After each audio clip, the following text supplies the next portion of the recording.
Good morning, amigos. Dr. Doug here at BodyTrust.com in Los Angeles, California.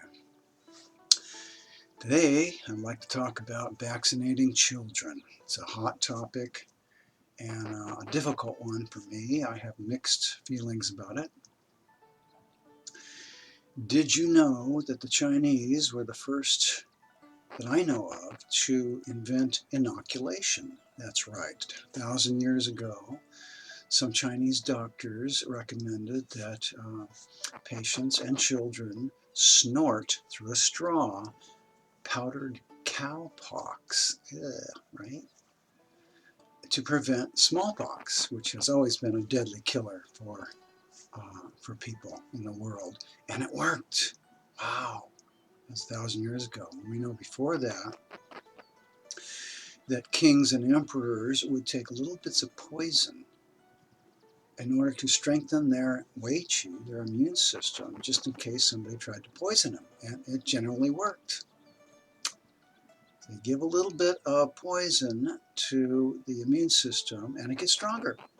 And that's, of course, the theory behind people who grow up in squeaky clean households, have a lot of allergies and other problems, compared to people who grow up on farms who have very few allergic reactions. So it's because the impurities strengthen you, and it's the same in every category of life. When you push yourself, you get stronger, right? So this is the theory behind inoculations, vaccinations.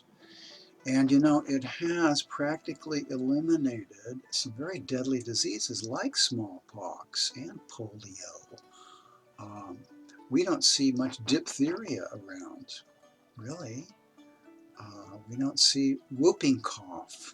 Um, Now, these are deadly diseases, and they have been largely eliminated by vaccinations.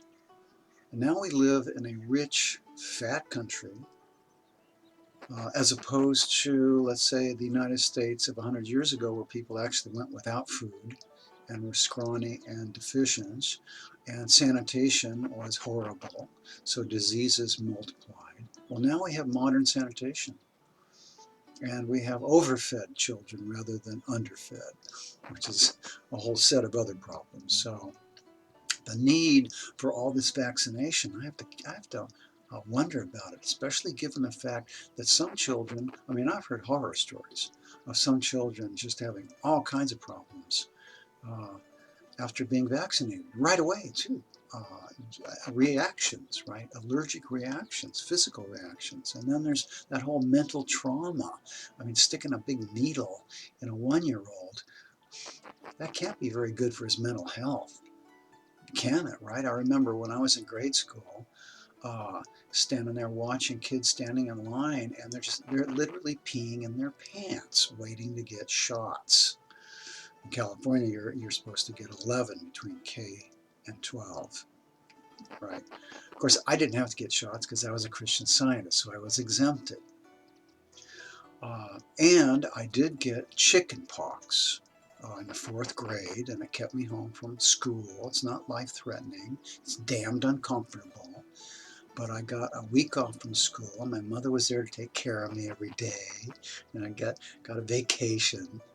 And that was kind of uncomfortable, but it was nice, right? Take some time off anyway. And it was very contagious, so I had to stay home anyway. Same thing with measles. I don't believe you need an inoculation against measles. Very few people get it. It's contagious, but it's not life-threatening. So I'd be very careful about what you're putting into, what you're having doctors, nurses put into your children. I mean, some children are just very sensitive. You know, everybody's different, right? And there needs to be some kind of differentiation on life-threatening disease inoculations, okay? Life-threatening, okay? And most of this is already taken care of because of modern sanitation and modern food supply. So, but you know, we don't have any reason to trust the government either. We don't have any reason to trust these people who call themselves medical doctors, or the pet politicians that they pay off, or the drug companies behind the medical doctors. We don't have any reason to trust them. They're making money, right, on us. What's in these things? Do we have any right to know? We have no right to know what the ingredients are in these things that are shooting up in our children. There's no community discussions or voting, or we have no say-so. We're treated like complete ignorant slobs, right?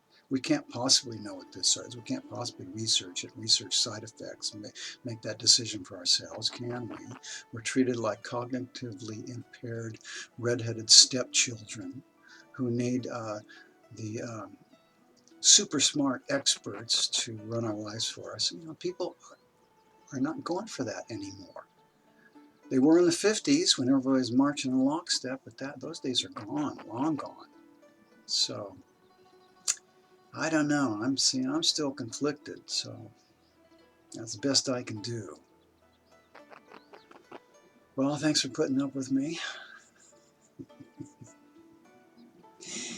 I'll see you tomorrow. Thanks for watching. Adios, amigos.